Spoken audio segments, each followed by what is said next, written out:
Ендігі бүгінгі сабақта біз жылу берілудің түрлері, яғни жылу өткізгіштік, конвекция, сәулелену жайлы айтатын боламыз. Жылу берілу дегеніміз не? Жылу берілу дегеніміз бір заттың жылуы екінші затқа берілу. Сонда бір заттың температурасы жоғары болса, екіншінікі төмен болса, сонда ғана жылу беріледі. Яғни екеуінің тепе-теңдікте тұрса, алдыңғы сабақта айтылғандай, жылулық тепе-теңдікте тұрса, онда бір-бірімен жылу берілу болмайды, яғни жылу алмасу болмайды деген сөз. Енді ол қандай жағдайда дедік? Бір зат ыстық, бір зат суық болған кезде ыстық заттан, яғни жылырақ заттан суығырақ затқа беріледі. Керісінше берілмейді ғой, суық заттан жылы затқа жылу берілмейді. Оның себебі неде? Оның себебі молекулалардың қозғалысы көрсетіп тұр. Яғни тез қозғалып жүрген молекулалар ақырын қозғалып жүрген молекулаларға барып тиген кезде, мыналардың тез қозғалысы аналарды да қозғалтады. Яғни бір заттың молекулалары тербеліп жатса, яғни мен екінші адам келіп тұр, мен оның қолын ұстаймын да, оның қолын алып, тербеп, тартқылап, жұлқылап жіберемін да. Солай. Сонда біздің бір ыстық затымыздың молекулалары суық заттың молекулаларын тербеп, яғни жұлқылап, қозғалысқа келтіріп жібереді. Сонда екеуінің қозғалыс жылдамдықтары бірдей болған кезде ғана екеуі бір-біріне жылулық тепе-теңдікке келді. Осыдан білеміз, суық зат келіп, ақырын қозғалып тұрған молекулалар тез қозғалып тұрған молекулаларға келіп, ол одан ары тез қозғалтып жібере алмайды ғой. Өйткені ол келіп тиетін болса, ол кедергі жасайды ана қозғалысына. Сондықтан суық заттан ыстық затқа жылу берілмейді. Енді жылу өткізгіштікке келейік. Үш жағдайда да ыстықтан суыққа беріледі. Енді бірінші жағдайымыз ол қалай? Мынау бір ыстық зат болсын, мынау суық зат болсын. Яғни ыстықтан суыққа жылудың берілуі тек тигізген кезде, яғни екі затты бір-біріне жанастырған кезде ыстықтан суыққа қарай жылу берілуі осы жылу өткізгіштік. Осылай айтады. Осындай жағдай арқылы берілген жылуды жылу өткізгіштік арқылы берілді дейміз. Ал енді конвекция дегеніміз не? Конвекция дегеніміз үйдің батареясы. Енді бүткіл кітапта болсын, қай жерде болсын айтатыны осы конвекция. Батареяда ауа жылиды, ауа жылығаннан кейін ол жылы ауа жоғары қарай көтеріледі. Яғни батареяның жылуын ауа арқылы тасымалдадық. Сұйықтар болсын, кезге сұйық пен газдарда ғана конвекция болады. Қатты заттарда конвекция болмайды. Себебі енді қатты заттар аға алмайды ғой. Ол ағу үшін еру керек. Еріді деген сөз, ол сұйық затқа айланды деген сөз. Сонда сұйық пен газдардың ағынының әсерінен бір заттың жылуы екінші затқа берілу. Яғни батареяның жылуы осы ауаның көмегімен, яғни батарея ауаны тез-тез қозғалтып жіберді.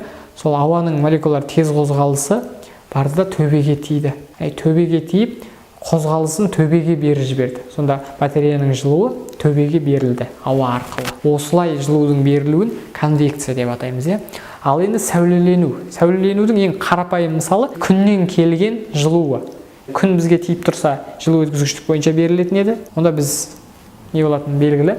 Енді конвекция арқылы берілу үшін ол күн мен біздің арамызда енді ауа немесе газ сұйықтар болу керек. Яғни күннің жылуын бір сұйық ағыны келіп бізге тасу керек болады. Ондай жағдай жоқ. Тек сәулелену ғана бойынша келіп тұр. Енді бұны тағы да мысал қарастыратын болса, дәмді мысал айтайын да.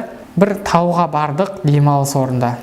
От жақтық, от жаққаннан кейін мынандай ағаштан тіреулер жасадық. Сосын бүйтіп айландыратып қойдық. Мына жерге бір қойды, етті алып қойдық. Яғни қойдың еті, енді қазақ болғаннан кейін қойдың етін қойдық.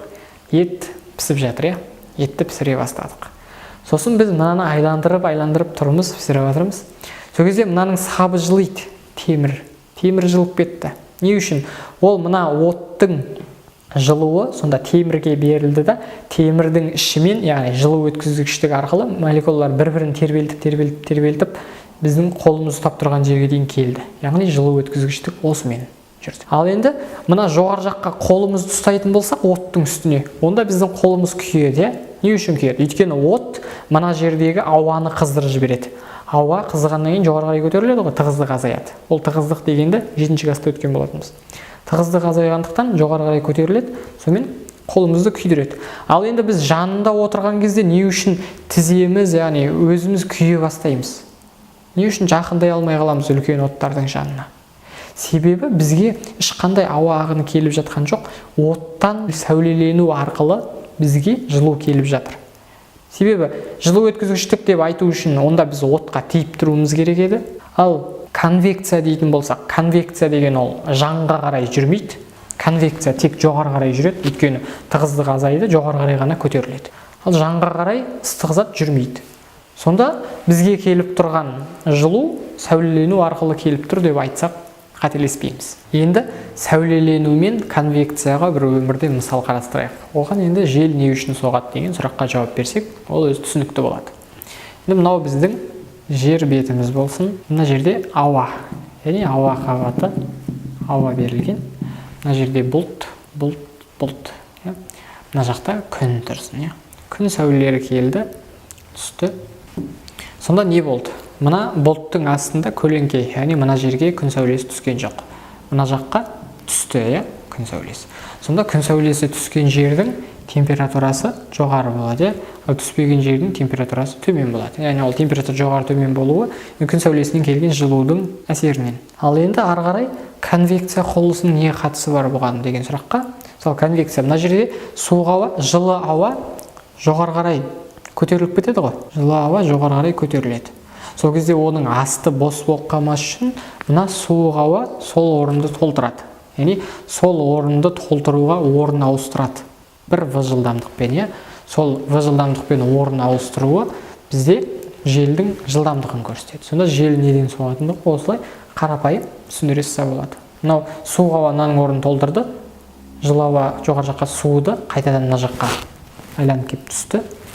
Осы процесс қайталанып жүре береді. Конвекция және күннен келген сәулелену. Осылай қарапайым жел не үшін соғатынын түсіне салуға болады.